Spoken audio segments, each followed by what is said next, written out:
예, CBS 라디오 박정희 한판승부 명품 취재를 들을 수 있는 코너 한판승부하는 인기 코너 한판 내부자들 오늘도 두 분이 함께하셨습니다. 먼저 김규환 CBS 논설위원장님 어서 오십시오. 네, 안녕하십니까. 예, 그리고 구용혜 논설위원님 어서 오십시오. 네, 안녕하십니까. 예, 두 분 다 정말 고생이 많으신데 그 구용혜 논설위원을 또 법원에서 봤다라는 목격자들의 제보. 법원에서요? 예. 언제요? 인터넷에 막 올렸습니다. 오늘 말고 이제 재판장에 가셨던 분들이 글쎄요, 좀 아는 일반인이요? 예, 일반인들이 일반인들이 왜 재판장에 가? 야. 김경희 위원장님 야구장에서 봤다는 제보. 우리 김기환 위원장님 야구장에서 봤다는 제보가 있고 실제 그래요? 또 촬영도 요청했다는 분도 있고 예 네. 대단합니다. 그런 걸 어떻게 아시죠? 근데 사실 저는 지난 2주간 굉장히 불편한 2주였어요. 왜 그러셨어요? 제가 8월 15일 날 방송 때 예. 좀 휴일이고 그래서 예. 좀 편한 복장으로 출연을 했는데 예. 방송 끝나고 많은 분들이 예. 너 이렇게 방송에 성의가 없냐? 복장이 그게 뭐냐? 양 XX냐? 뭐 이러면서 어떤 그랬어요? 분은 김 국장 내가 옷 좀 사줄게. 뭐 이렇게 얘기하신 분도 있었어요. 근데 사실은 국장님 연백 국장님 패션을 이해할 수 있는 사람이 많지 않은 건 그거는 축복입니다. 예. 아니 그거보다는 너무 시대를 넘어가신 불공평한 게 방송할 때 티를 입고 나오신 분 진중권 교수님이 제일 많이 입고 나오시거든요. 근데 왜 나는 옷 사준다는 사람이 없어? 진중권 교수님은 내가 제일 심각하잖아. 티 입고 나온다고 우리도 뭐 좋다고 하시면서 저희가 입고 나온 걸 문제로 삼아서 상당히 유감이었습니다. 패션의 양대 산맥. 그래서 오늘부터는 예. 좀 이제 단정하게 하려고 좀 노력을 하고 있습니다. 최대한 단정하게 오늘 예, 나오셨군요. 알겠습니다. 자, 그러니 본론으로 들어가면 우리 김기환 위원장님이 그 민주당에서 진교훈 전 경찰청 차장의 존재를 처음으로 2주 전에 말씀하셨고 강서구청장 보궐선거 예, 관련해서 예. 결국 그 진교훈 전 차장의 도전장을 낸 거죠. 네, 일단 강서구청장 선거가 여야 좀 어떻게 돌아가는지 이제 개괄적인 흐름을 좀 전해드릴 텐데 예. 아마 다른 데선 뭐 듣기 어려운 내용이 좀 포함되어 있을 거예요. 다만 그 좀 변동이 생겼는데 첫 번째는 그 권오중 전 청와대 그 행정관이 중도 사퇴를 했습니다. 그래서 강서구청 선거에서 떨어져 나갔어요. 그래요? 이분이 이제 강서구에 연고가 없다는 이유로 거기서 이제 정착을 못하고 많이 이게 공격에 시달렸던 것 같아요. 예. 그래서 아마 이제 새로운 출발을 하기 위해서 새로운 길을 모색할 것으로 보이고, 예. 그래서 14분이 14명. 저 이제 최종 그 검증 신청을 해서 개별 면접을 했어요. 아하. 근데 이제 두 분을 추가로 공모를 해가지고 신청을 했는데 그분 중에 한 분이 진교훈 전 경찰청 차장이고 또 한 분은 이재명 대선 후보 경선 캠프 대변인했던 이규의 대변인이 이렇게 신청을 했어요. 14분이. 그래서 김성애 소장님이 잘 들으셔야 되는데 그 5분의 당직자가 가서 14분을 다 개별 면접을 했어요. 조정식 사무총장, 이해식 사무부총장, 그리고 한병도 그 전략기획위원장, 이재정 여성위원장, 그리고 장현주 변호사라는 분이 가서 심사를 했습니다. 이분들이 이제 공천 때 역할을 하실 분들이 되겠죠. 이제 내년 총선에도. 예. 그래서 했는데 최종 대략적으로 한 3분 정도로 압축이 됐습니다. 네. 그래요? 그런데 그분의 명단이 의외의 분이 있어요. 의외의 분이 있다. 네. 그러니까 권오중 씨가 사퇴를 하면서 3분을 가지고 어제까지 여론조사를 돌렸어요. 바로 따끈따끈한 소식인데 예. 이거 여론조사를 3명이 돌렸는데 지금 언론에 보도됐습니까? 안 됐죠, 당연히. 제가 보도됐으면 여기 출연을 하지 않죠. 알겠습니다. 진교훈 차장, 진교훈 차장. 그리고 그 정춘생 여성가족비서관, 그리고 문홍선 씨라고 예. 강서구 전 부구청장 했던 분 3분을 가지고 여론조사를 돌렸어요. 예. 그런데 지역에서는 어떻게 보고 있냐면 진교훈 밀어주기다. 라는 인식들이 강해요. 그 진교훈 그 경찰청 차장이 그 현지에서는 제가 저번에 나와서 방송할 때는 진성준 의원과 전혀 관련이 없다. 제가 무서워서 그렇게 말씀을 드렸는데 현지에서는 예. 진성준 의원이 배후에서 밀어주고 있는 거라고 인식들을 하고 있어요. 제 생각이 아닙니다. 인식들을 하고 있다라는 게 제 생각이 있다? 아니고 예. 그렇게들 알려져 있어요. 예. 실제로 뭐 우리 진 교수님도 희성인 진 씨지만 같은 진교훈, 진중권, 진성준 의원 그리고 그거를 그냥 진 씨라는 공통점으로 그냥 많은 호사가들이 예, 어쨌든 그래가지고 진 씨가 서로 다 제임스 진. 제임스 진. 예, 어쨌든 그래가지고 그러면 이제 제가 더 따끈따끈한 소식을 예, 보태서, 말씀해 주세요. 예. 그래서 오늘 공관위가 열렸습니다. 예, 공관위가 열렸죠. 예. 지금 하고 있습니다. 예, 지금 하고 있어. 오늘 중에 그 후보를 최종 결정을 해가지고 아. 최고위원회에 두세 분 올리는 거. 그러니까 이제 오늘 중으로 하는 거는 이제 여론조사랑 적합도 조사를 다 돌려보는데 예. 일단 지금 말씀하신 대로 진기훈 청장 같은 경우는 이제 차장. 경찰청 차장이었기 때문에 이게 지금 타이틀에 있고 음. 정춘생 같은 경우 이제 국장 출신인데 청와대 비서관을 했거든요. 청와대 비서관으로 지금 타이틀이 돌아간 상태고 이분이 이제 무상보역을 만들었던 장본인이기도 하고 네. 거기에 이제 현재 센 부구청장님 이렇게 붙어 있는데 음. 여론조사랑 부구청장이 잘 안 나옵니다. 나머지 두 분의 격차가 어느 정도 안에 들어와서 경선을 하느냐 단일 후보로 오늘 결정되느냐가 오늘 밤중에 결정이 될 겁니다. 예, 네, 자세한 그렇습니다. 여론조사 흐름은 말씀 안 해주셔도 되고. 네, 네. 그래서 예, 근데 그래야지. 이제 현재에서 어떤 논란이 있냐면은 예, 진교훈 경찰청 차장이 예. 여당 사람이다. 아, 그러니까 라는 이분이 이제 논란이 좀 있어요. 대통령실 이전 치안대책위원장 네, 그러니까 전력. 아, 3월 9일 날 대선이 끝나고 경찰에서 용산 대통령실 이전을 이제 공약으로 계속 했기 때문에 음. 바로 TF팀을 만드는데 뭐냐면 용산 대통령실 이전 치안대책위원회를 만드는데 그 위원장을 진교훈 차장이 맡습니다. 그리고 그 경비국장이 현 경찰청장인 윤희근 청장이에요. 아하. 그래갖고 그걸 맡았는데 사실 이게 무슨 뭐 여당을 도와주기 이런 건 아니고 경찰에서 당연히 해야 할 일을 한 것이라는 그런 해석들이 많아요. 다만 이분이 이제 경찰청장이 되기 위해서 윤희근 청장하고 이제 경합을 했는데 예. 결국 대통령은 저기 윤희근 청장을 선택을 한 거죠. 선택했고. 그러고 나서 이분이 그 이제 여권에서는 이제 좀 거리가 좀 멀어지면서 이제 야당에 이게 이제 가깝게 이제 했다 이런 이제 공격을 좀 받는 거죠. 근데 이제 이분이 이제 사실 배경은 그 강서구청장 나오게 된 거는 그 임호선 의원이라고 경대 2기 출신인가 그럴 거예요. 그 경찰대? 진천 증평에 있는 이분이 많이 추천을 했다고 그래요. 그래서 진성준 의원한테도 많이 추천을 했고 그래서 친명계 원외위원장 모임에 그 며칠인지 잘 정확하게 기억이 안 나지 20일인가 할 때 거기에 모였어요. 그러니까 이제 본인이 나는 친명이라는 거를 과시한 거죠. 그래서 그 오늘 공관위가 열리는데 아마 최종 후보에 올라갈지 안 올라갈지 그거는 좀 두고 봐야 될 것 같습니다. 네. 그렇군요. 따끈따끈한 소식 예. 전해주셨는데 여기서 이제 관심이 또 김태우 전 그렇죠. 예. 강서구청장 국민의힘 후보로 본인은 나오고 싶어하는 의지가 강력한 것 같아요. 국민의힘 동향은? 이거는요 순전히 사면에서 공천까지 대통령실에서 윤석열 대통령 윤심이 결정하는 겁니다. 아. 저번에도 말씀드렸듯이 당 지도부는 김태우 전 구청장이 나오지 않기를 바래요. 그러니까 무공천한다는 입장인데 김기현 대표는 네, 대통령의 마음을 정확하게 알 수가 없기 때문에 고민을 하고 있는 지점이죠. 근데 어제 연찬회가 열렸잖아요. 의원 제가 연찬. 아직 확인은 못했습니다만 예. 아마도 당 지도부가 대통령한테 어제 그 자리에서 보고를 해서 어느 정도 방향을 잡지 않았을까 생각이 드는데 어제 또 공교롭게 김태우 구청장 그 선거사무소 개소식이 열렸어요. 예. 거기서 이제 기자들이 가서 이제 질문을 언론에 보도됐죠. 그랬더니 무소속으로도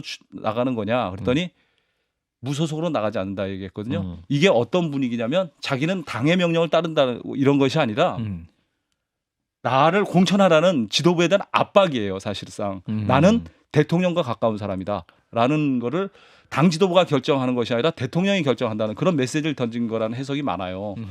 실제로 김태우 구청장이 대법원 확정 판결 나기 전에 이미 지역에서는 어떻게 알려져 있냐면 나 확정 판결 나도 곧 사면 된다라고 많이 떠들고 다녔어요. 이 얘기를 들은 사람이 굉장히 많아요. 아, 김태우 전 구청장이 네. 그래서 나는 다시 출마한다. 아하. 그래서 나는 화곡동을 제2의 마곡으로 만들 테니까 이 정책 준비 잘하고 있어라 하고 실무자들한테 업무 지시까지 하고 확정 판결로 다 구청장을 떠난 다음에도 그러고 다녔다는 얘기들이 많아요.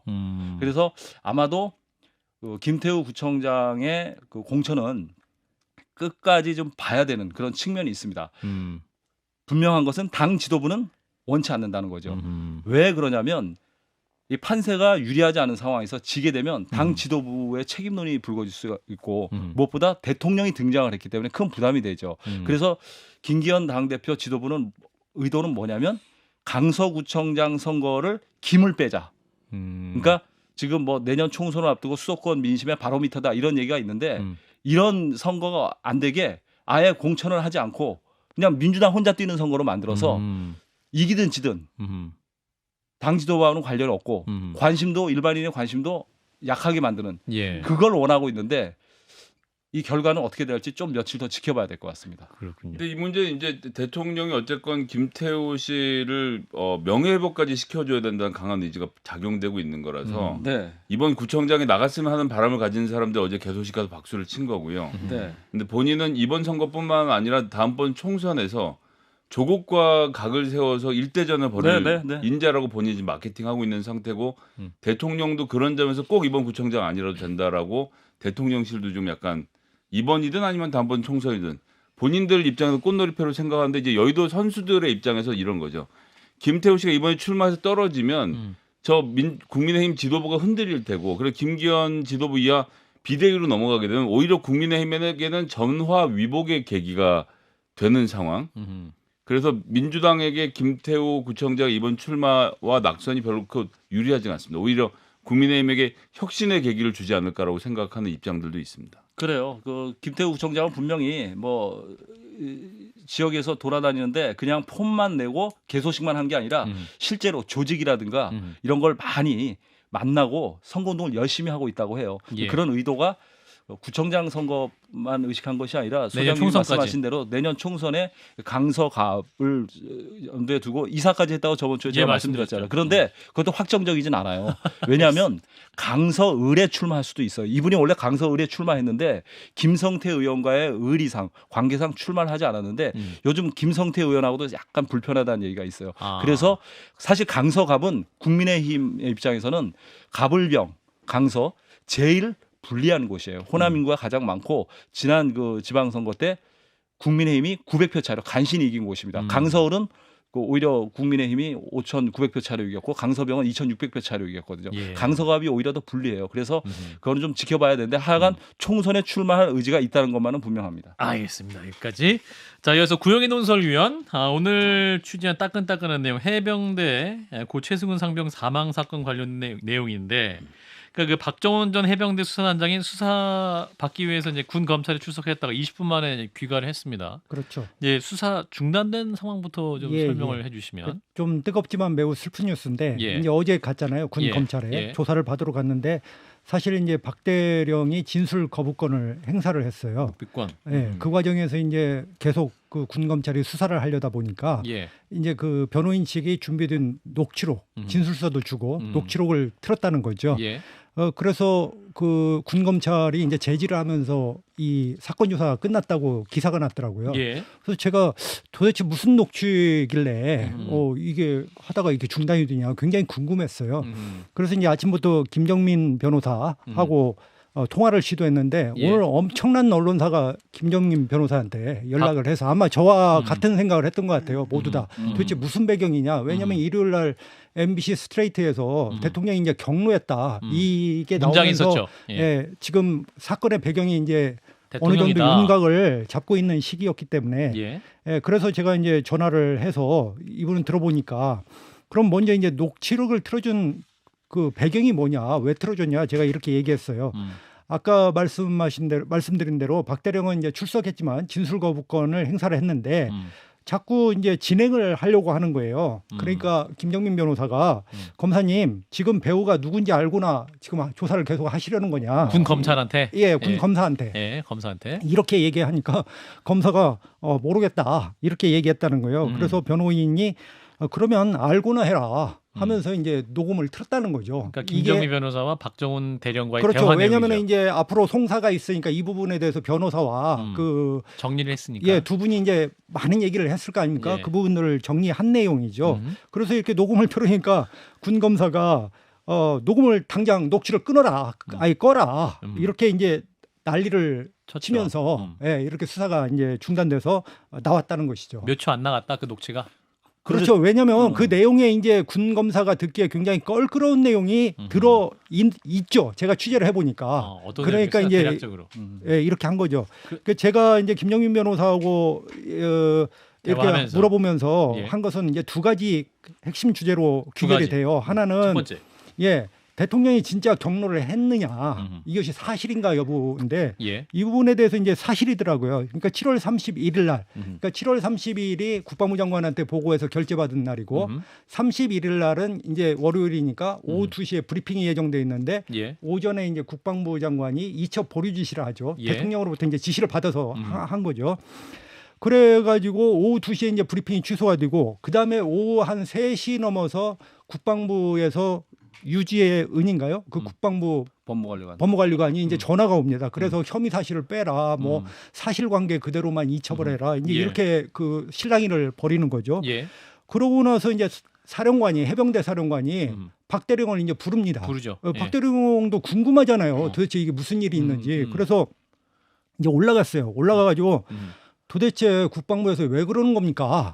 라고 이제 사령관한테 물어봤어요. 그러니까 이때 이미 사령관은 여기저기 안테나를 돌려본 거예요.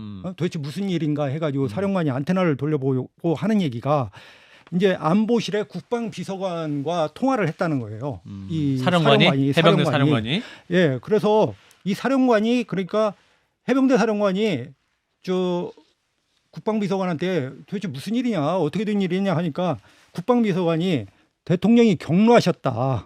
근데 국방 관련 사안에서 이렇게 경로하시는 건 처음 봤다 하면서 아하. 대단히 그러니까 그 말이죠. 이제 사령관이 이런 일로 만약에 해임한다면 이런 일로 처벌을 받는다면 누가 사령관 하겠냐. 이제 이 말을 사단장, 사단장이 사단장이 사단장이, 일사단장 예. 예. 사단장이 이런 일로 저 그만둔다면 누가 사단장 하겠냐 하겠냐. 하면서 근데 여기서 재밌는 뭐 좀 재밌다기보다는 슬픈 것은 국방 관련 사안에서 이렇게 경로하시는 것을 처음 봤다라고 아. 국방비서관이 국방비서관이 얘기했다. 예, 이제 사령관에게. 해병사령관한테 얘기를 한 거죠. 그러니까 해병사령관이 이제 박 대령한테 얘기를 해준 거죠. 박 대령이 그 얘기를 이제 변호사한테 얘기를 한 거고. 또 두 번째는 이 안보실이 과연 그러면 언제부터 개입했고 이것이 우연히 개입한 거냐? 그러면 한 번만 개입한 거냐? 또 이런 의문이 있잖아요. 그렇죠. 그래서 이게 안보실이 우연한 개입이 아니고 집요하게 개입했다라는 증언. 이것이 지금 변호사의 얘기예요. 그러니까 국방비서관 밑에 이제 안보실에는 그 안보실 2차장, 국방비서관 또 그 해병대에서 파견된 김모 대령이라고 있잖아요. 네. 예, 행정관인지 뭐 제가 직책은 잘 모르겠는데 어쨌든 이 김모 대령이 있는데 사건이 이제 7월 19일 날 발생하지 않습니까? 그 예. 최상병이 7월 19일 날 사망을 하죠. 근데 21일 날 이틀 후에 이 김모 대령이 전화가 왔다는 거예요. 수사단장한테. 안보실에 있는 분이죠. 그러니까 김모 그렇죠. 대령은. 안보실에 있는 예. 지시를 받아서 했겠죠. 이 예. 사람은. 예. 그 수사 계획서를 좀 보내달라라고 이렇게 요구를 했다는 거예요. 안보실에서 그 수사하는 박 대령에게 수사 계획서를 보내달라. 예, 21일 날. 그러니까 아하. 초장부터 이렇게 아. 개입을 했다는 거죠. 그러면서 하는 얘기가 그럼 왜 이렇게 보내달라고 하냐? 그러니까 김 대령이 이렇게 얘기를 하더랍니다. 해병대에서 수사를 해도 괜찮겠냐? 아하. 그 공정성 문제도 있고 할 텐데 예. 사실 이 사건을 좀 해병대 수사단에 맡겨야 될지 아니면 이거 국방부 조사본부 이 경찰이잖아요. 예. 국방부 조사본부에서 해야 할지 고민이다 이런 얘기를 했다는 거예요. 아하. 그렇게 하고 또 안보실이 이제 다시 또 등장하는 건 뭐냐면 7월 30일 날이에요. 7월 30일 날 안보실 임종득 안보실 2차장 주재로 수사 관련 긴급 대책회의가 열렸다는 거예요. 30일 날. 그러니까 국방장관한테 보고한 날. 계속해서 그러니까 안보실은 국방부하고 상관없이 업데이트를 계속 하고 있었던 거죠. 아하. 그렇게 해서 이제 그 사건 초기부터 이렇게 개입 관여 거의 컨트롤을 했는데 이것은 군사법원법상 명백히 위법이에요. 왜냐하면 군사법원법상 이 사망 사건의 경우는 민간 경찰이 수사권을 가지고 있거든요. 아하. 그러니까 국방부나 안보실은 이것을 할 주체가 아닌 거예요. 수사 알아봐서도 안 계획서를 되고 개입을 달라고. 해서도 안 되고 이 부분은 명백히 직권남용 혐의가 분명히 있는 것이죠. 그래서 왜 도대체 안보실이 최상병 사건을 놓고 이렇게 수사를 놓고 고민하는가? 고민할 자격이 없는 주체인데 그러면서 이제 그 김정민 변호사가 참 혀를 찢찢찢 저한테 얘기를 하시면서 이렇게 말씀을 하시더라고요. 그래서 저도 그 사건 내용이 왜 도대체 그 수사를 하다가 녹취를 트니까 그만두시오 하면서 이렇게 수사를 중단했는가 알아보니까 예. 이런 전후 배경이 있더라고요. 근데 그 조사 과정을 녹화하지 않아요? 그 녹화를 그 변호사가 그 영상 녹화를 하고 있냐 그랬더니 한다. 그렇게 하면서 사실상은 수사가 별로 이루어지지 않았기 때문에 그 예. 부분이 이제 뭐 실제로 확인하고 그런 과정은 아니었던 것 오늘 같아요. 보도에 따르면 영상 녹화가 안 되는 방에서 조사를 하다가 트는 그렇습니까? 과정에서 영상 녹화가 되는 방으로 옮겨서 이어가자라고 해서 거절했다. 뭐 이렇게 보도된 언론도 있었어요. 네. 그런데 영상 녹화하는 게 의무인 걸로 알고 있는데 조사할 때. 근데 뭐 영상 녹화가 지금 중요한 것 같지는 않고 저는 예. 박대령이 지금 이건 변호사하고 녹취를 한 것이지만 예. 박대령이 어떤 외압이라고 하는 실체를 녹음을 했다거나. 한 것을 가지고 있을 수 있다. 그것을 가지고 있지 않다면 지금 박대령이 이렇게까지 자신감 있게 나서고 있겠는가. 결국 이런 부분은 앞으로 밝혀질 수밖에 없는 부분이어서 이 사건은 굉장히 파장이 앞으로도 클 것 같습니다. 지금 나온 그 녹취록은 사실 증거력은 없는 거예요. 증거력은 없는 자기들끼리 한 거죠. 얘기니까요. 그러니까 이제 변호사하고 얘기를 하면서 기억을 소실될 수가 있잖아요. 그리고 변호사가 또 사건의 내용을 정확히 알아야 되니까 서로 이제 녹음도 해놓고 그것을 녹취로도 해놓고 이렇게 해놓은 거죠. 그리고 그 전에 전화를 받았던 일부 전화는 수사팀에는 다른 사람들하고 오픈을 해놓고 같이 들었던 것도 있기 때문에 뭐 그런 것들은 재판에서 기록으로 활용이 될 수가 있겠죠. 예, 이제 한 5분 남았는데요. 자, 우리 김규환 논설위원장께서 나경원, 원희룡, 한동훈 장관의 내년 총선 역할론에 대해서 짧게 논평을 좀 해주시면. 자, 이 세 분. 논평은 제가 논평 취재. 취재 제가 이야기. 뭐 그럴 역량은 안 되고 예. 논평은 두 분이 더 잘하시니까 뭐 다만 이제 당에서 수도권 위기론이 계속 나오잖아요. 국민의힘에서. 예. 근데 사실 뭐 국민의힘 입장에서 뭐 수도권 위기론은 새로운 건 아니에요. 예. 2000년 총선 이후에 보수와 진보가 6번의 선거에서 3승 3패인데 예. 수도권에서 보수가 이긴 게 2번인가밖에 없어요. 그리고 2016년, 2020년 총선을 연달아 패했잖아요. 예. 그 특정 정당이 총선에서 3연승 한 적은 없는데 예. 이번에 만약에 지게 되면 민주당이 3연승을 하는 거니까 상당히 위기죠. 국민의 입장에서. 예. 가장 큰 문제가 수도권에서 위기론을 승리할 가능성이 좀 낮다는 건데 그 원인이 어디에 있냐면 인물난이거든요. 어제 연찬회에서도 윤상현 의원과 그 누구죠? 안철수 의원이 예. 제기한 게 뭐였냐면 인물난. 인물이 없다. 아하. 총선을 이끌어갈 인물이 없다. 그리고 너무 지나친 강한 이념 공세는 수도권에서 안 된다. 좋은 영향을 못 미친다. 악영향을 오히려 끼친다. 그런 우려를 계속 얘기를 한 거예요. 근데 이걸 혁파할 카드로 한동훈, 나경원, 원희룡, 한나원 카드가 한나원. 이제 거론이 되고 있는데 사실 뭐 나경원 의원은 이따 나올 거니까 더 잠시 후에 자세히 나오실 물어보세요. 나경원 나경원 의원은 나원한. 사실 무슨 논의할 필요가 없는 게 무조건 출마를 해야 되고 공천을 줘야 되는 분이에요. 이분을 NFS라고 하죠. 나포셀 대체 불가 카드예요. 수도권에서 어디 내놔도 국민의힘이 확실한 승리를 담보할 수 있는 분이죠. 이분은 공천을 안 준다는 거는 말이 안 되는 거고. 예. 그리고 사실 당 대표 경선 때도 할 만큼 다 했잖아요.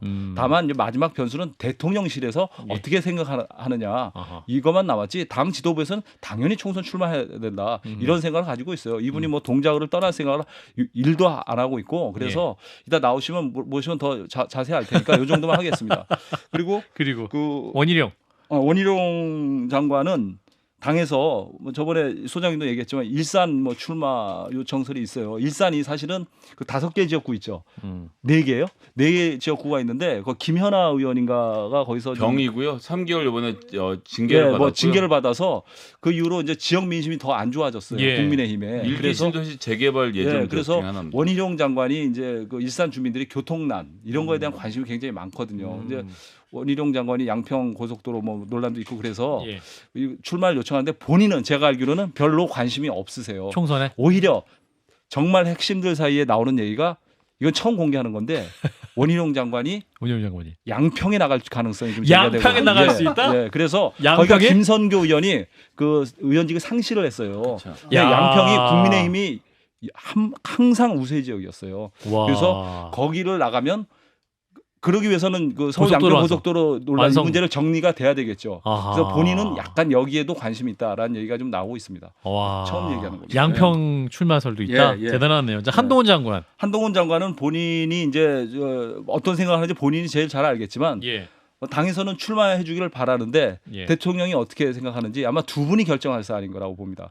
총리를 하실지 뭐 장관직을 계속 하실지 아니면 정치를 할지 잘 모르겠지만 현재 여권에서는 가장 최고의 스피커다. 빅마우스다.